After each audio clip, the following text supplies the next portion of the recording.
Welcome to Telugu classes by Purnima. ఈరోజు వీడియోలో డిఎస్సిలో వచ్చే Telugu content and methods important practice bits ఇప్పుడు తెలుసుకుందాం.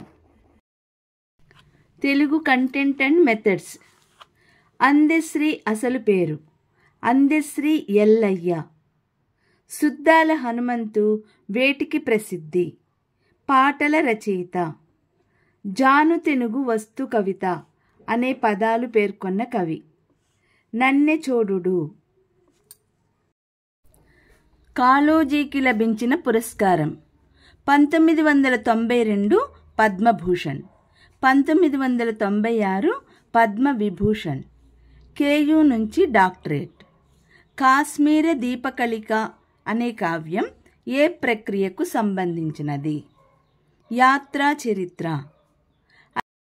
ఐహికాముష్మికములకు ద్విపద హేతువని పేర్కొన్నది ఎవరు? పాల్కురికి సోమన. మొట్టమొదటి అచ్చతెనుగు కావ్యం యయాతి చరిత్రను రచించిందెవరు? పొన్నెగంటి తెలగన. తెలంగాణ జీవితాన్ని, స్థితిగతుల్ని అత్యంత సహజంగా చిత్రించిన కేంద్ర సాహిత్య అకాడమీ పురస్కారం అందుకున్న ఇల్లెందుల సరస్వతీదేవి రచన స్వర్ణకమలం.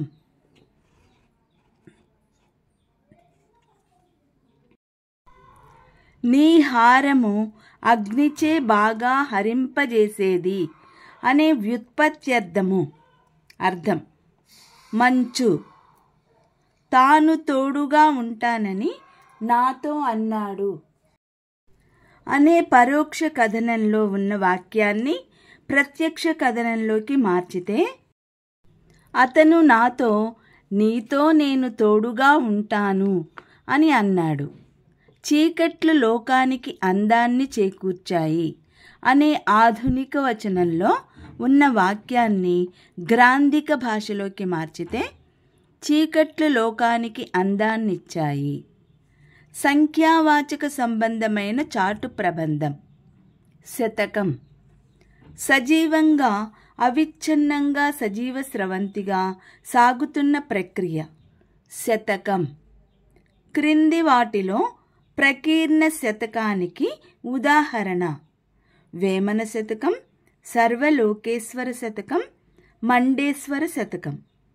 తెలుగు శతకం ఏ విధంగా ఏర్పడింది? సంఖ్యా ప్రాధాన్యంగా. ప్రబంధ రచనలో ప్రధానమైన విషయం అలంకారిక శైలి. ప్రాచీన కాలంలో విమర్శకు ఈ పదాలు వాడుకలో ఉండేవి: వ్యాఖ్య, మీమాంస, వివరణ. ఉత్తమ విమర్శకుడి లక్షణం కానిది స్వార్థం.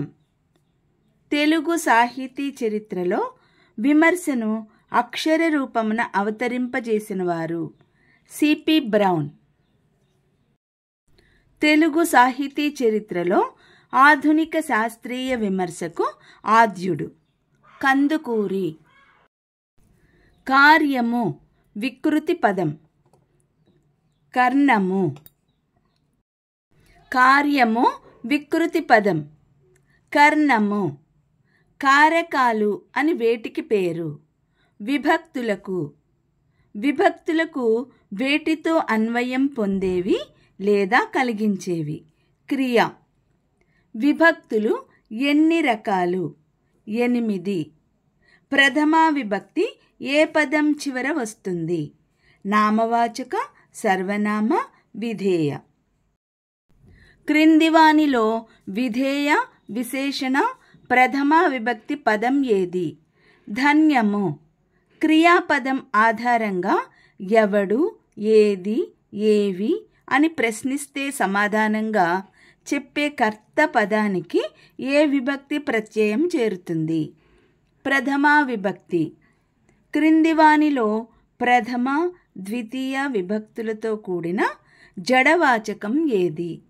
పాఠము. విద్య చేత కీర్తి వస్తుంది. ఈ వాక్యంలో దేని వలన చేత ప్రత్యయం వస్తుంది? కారణార్థకం. నేను తెలుగులో 100కి 100 మార్కులు సంపాదిస్తాను. ఇది ఏ వాక్యం? ప్రత్యక్ష వాక్యం. నిజాం సంస్థానంలో జరిగిన ప్రజా చైతన్య ఉద్యమాల్లో క్రియాశీలక పాత్ర పోషించి ఆంధ్ర మహాసభ మితవాద నాయకుల్లో ప్రముఖులైన వారు ఎవరు? మందముల నరసింహారావు. క్రింది వాటిలో లకారం పలకాల్సిన పదం ఏది? మౌలి. మాండలిక పదాలని దేశపటంలో సూచించే దిశలు. వ్యవహార రేఖలు. అవ్యవధృత ప్రకృతి ఏది? వలెన్. కుండ అనేది సంజ్ఞావాచకం.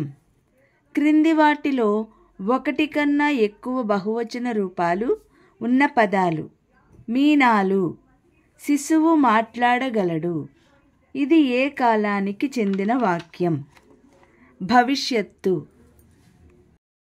కర్మణార్థకంలో వాక్యంలో వచ్చే ప్రత్యయం చేతన్ మరియు తోడన్. నిశ్చయార్థక వాక్యంలో వచ్చే ప్రత్యయం ముగింపు చుక్క, బిందువు, వాక్యాంత బిందువు. కథన భీతుడు అనే పదానికి అర్థం యుద్ధం అంటే భయపడేవాడు.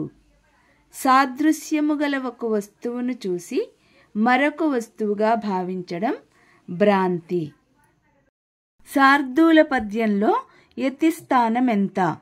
13వ స్థానం. విద్య ప్రకృతి పదం. విద్య. కొట్టుచున్ అను ధృత ప్రకృతిక పదం. శత్రర్థకం. 1983లో అల్లం రాజయ్యతో కలిసి కొమరం భీం అనే నవలను రచించిన విప్లవ రచయిత ఎవరు? సాహు వెంకటేశ్వర్లు. కూచో అనే పదానికి అప్రమాణ పదం కూకో. కర్మధారయ సమాసాలు ఎన్ని? 7. చతుర్విధ కవితా విశారదుడు అని బిరుదు పొందిన వారెవరు? కొరవి గోపరాజు. ఉపమానానికి ఉపమేయానికి గల సంబంధాన్ని చూపే పదం ఉపమావాచకం. ఛాయ అనే పదానికి నానార్థాలు. నీడ, ప్రతిబింబం, సూర్యుని భార్య. అస్మదర్థక ధృత ప్రకృతికం ఏది? తాను. ఆధునిక భాషలో ఎక్కువగా కనబడని బహువచన ప్రత్యయం రు. అంతర్జాతీయ మాతృభాషా దినోత్సవం ఎప్పుడు నిర్వహిస్తారు? ఫిబ్రవరి 21. వ్యాకరణం అనే పదం యొక్క అర్థాన్ని ఇచ్చే పదం లిఖితాక్షరం. సుద్దాల హనుమంతు వేటికి ప్రసిద్ధి?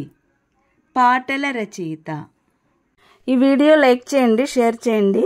మరిన్ని ముఖ్యమైన వీడియోల కోసం సబ్స్క్రైబ్ చేసుకుని పక్కనున్న బెల్ ఐకాన్ క్లిక్ చేయండి.